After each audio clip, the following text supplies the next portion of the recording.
Sáquennos de aquí. Entrevista a María Sima. Nicky Elts. Editorial. Gratis lo recibiste, gratis ofrécelo.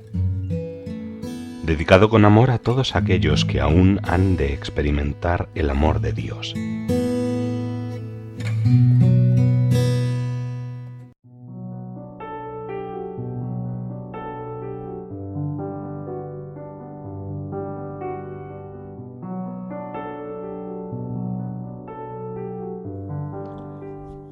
Anexos.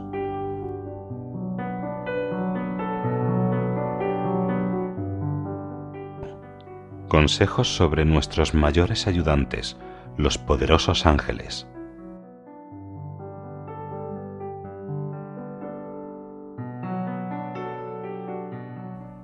En estos tiempos es muy necesario honrar más a los ángeles custodios y alimentar con fuerza la comunicación con nuestro propio ángel de la guarda. Hay espíritus malignos que han entrado dentro de la Iglesia.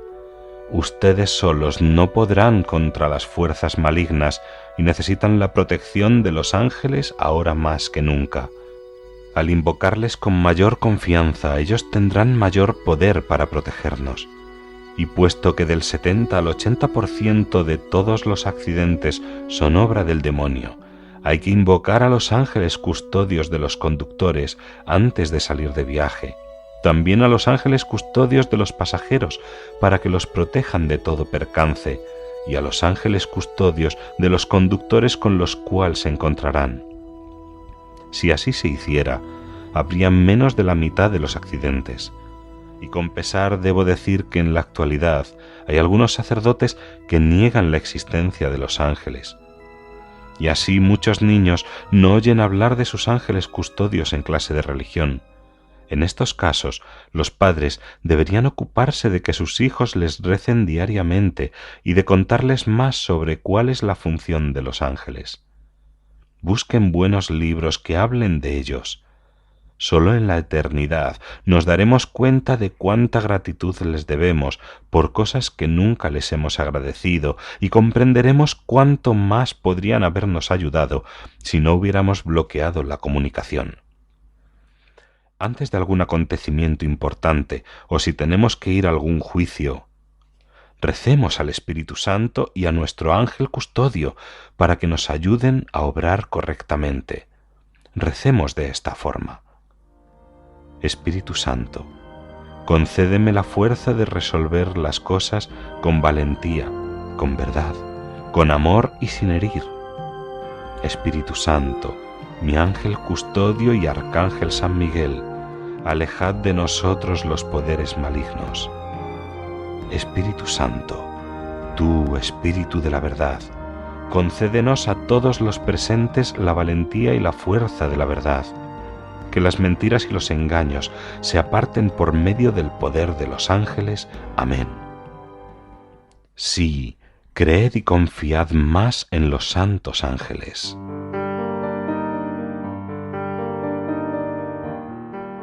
Sobre el buen uso del tiempo.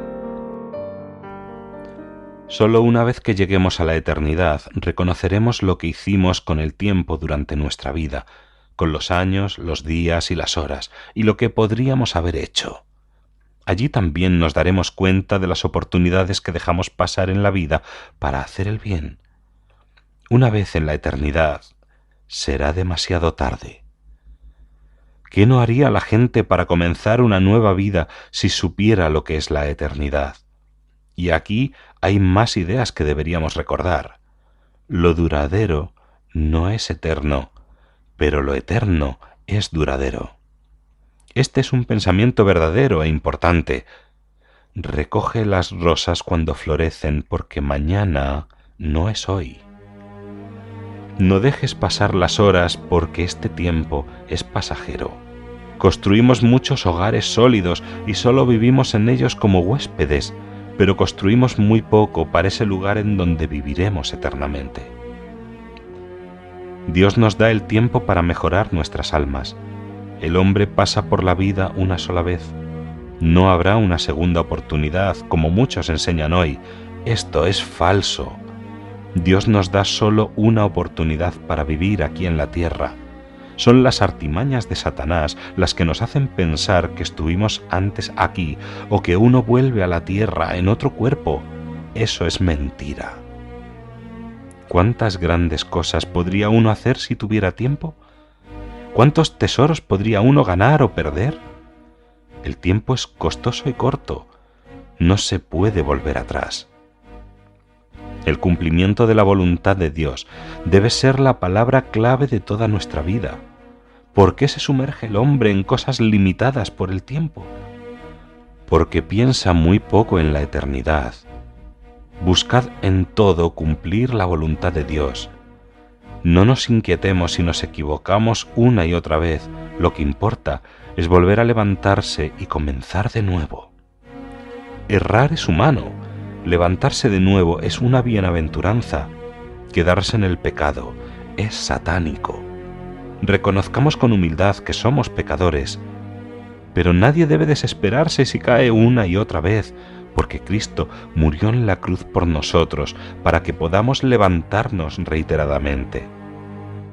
La mayoría de nuestras caídas se deben a nuestras debilidades, a la superficialidad, a los descuidos, rara vez a la maldad. Por lo tanto, no debemos inquietarnos por nuestras propias culpas y aún menos por las de los demás. No juzguemos a los demás. Quienes más juzgan a los demás son quienes más deben trabajar para mejorar ellos mismos. Una buena palabra puede curar, una palabra hiriente puede matar. Por eso, nunca hay que juzgar a los demás. No dejemos que pasen los días sin una buena palabra o una buena obra. Uno debería cargar con el peso del otro, sólo así se cumple con la ley de Cristo. Si tan solo nos propusiéramos no juzgar nunca al prójimo, sembrar la paz donde hay conflicto y sólo decir lo bueno de él, no sus errores. Preocupémonos únicamente de ayudar a los demás de esta forma, nunca de lastimarlos. Entonces ya no habría más guerras. Si actuáramos así, no habría en el purgatorio ni la mitad de las personas que hay y el infierno estaría vacío. Hagamos el bien a los demás mientras tenemos tiempo. Llegará el momento en que ya no podremos hacer el bien y solo cosecharemos lo que hemos sembrado. No hay que juzgar a los demás, tenemos que juzgarnos a nosotros mismos. Este es el comienzo de la paz en el mundo. Un buen cristiano ha de tener la firme decisión de cumplir la voluntad de Dios. Es amable y gentil con su prójimo. Siempre se dirige a Dios con humildad y sencillez. Se acostumbra a tolerar los errores ajenos y los propios. Uno debe trabajar en su interior para pasar de la mediocridad a la santidad. Muchas personas desean ser buenos cristianos, pero luchar por la santidad les parece demasiado. Y la Iglesia de Dios necesita de santos verdaderos y no de personas un poco santas. Si la fuerza de la ruina es más fuerte que la de la mediocridad, entonces, ¿cómo podría vencerse con mediocridad? Es muy importante ser leal en las cosas pequeñas, porque fortalecen la humildad y conducen a los grandes actos. En las cosas pequeñas es donde verdaderamente se ve lo grande.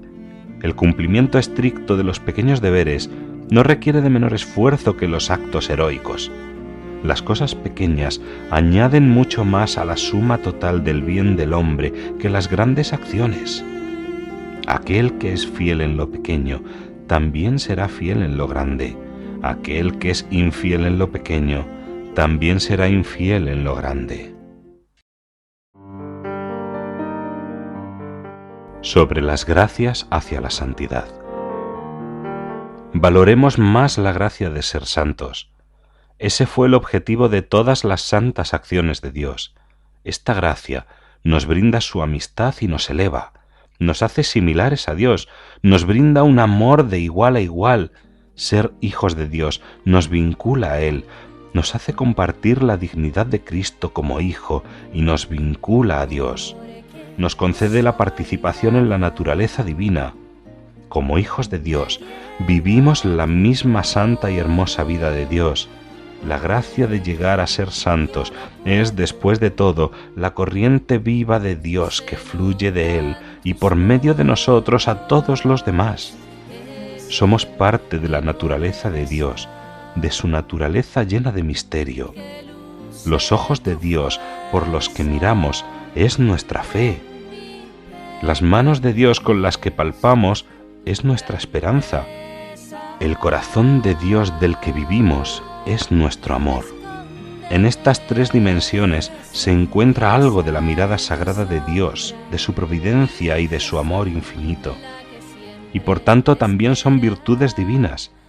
La gracia de Dios, que trajo tanta grandeza a los demás, también nos será dada a nosotros si no perdemos la confianza en ella. Pensemos en la santidad con frecuencia y recemos para que siempre podamos comprender mejor el inmenso tesoro que llevamos en nuestras almas, la gracia para poder ser santos.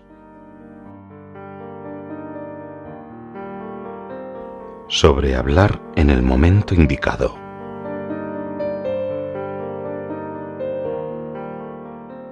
Una expresión dice: hablar es plata, el silencio es oro. Sí, pero hablar también puede volverse oro. En la actualidad, los cristianos guardan silencio con demasiada frecuencia. Cuánto bien podría hacerse y cuánto mal evitarse con buenas palabras. No habría disminuido tanto la fe en la Iglesia si hubiéramos intercedido más decididamente contra la interminable modernización de la Iglesia. Sí, el miedo en la actualidad es muy grande.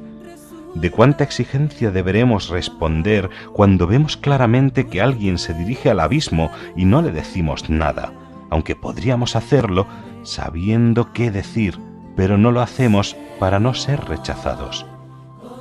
¡Qué responsabilidad! Hay que rezar especialmente por los sacerdotes y los obispos que por amores humanos causan tanto daño a la Iglesia. Muchos ven el abismo, pero no se apartan para que no les hagan de menos. Con pesar debo decir que muchos sacerdotes y obispos caminan al abismo y se llevarán a muchos detrás de ellos. Pero no por demasiado tiempo más, porque Dios con su poder pondrá pronto todo en orden, si las personas no se apartan ellas mismas de antemano.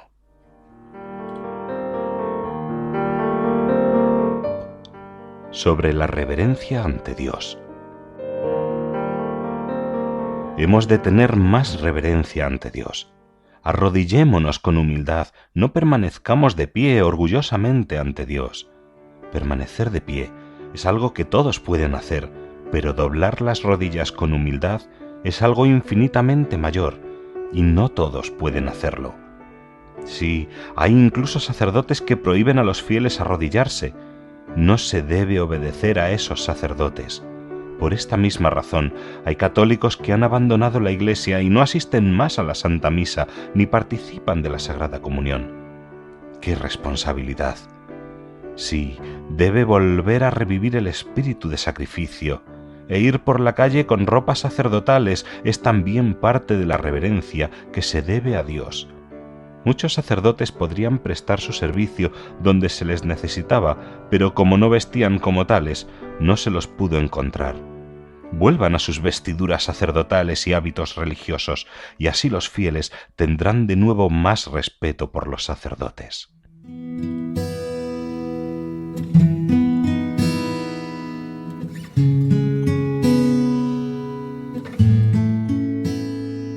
Sáquennos de aquí. Entrevista a María Simma. Nicky Elch. Editorial. Gratis lo recibiste, gratis ofrécelo. Dedicado con amor a todos aquellos que aún han de experimentar el amor de Dios.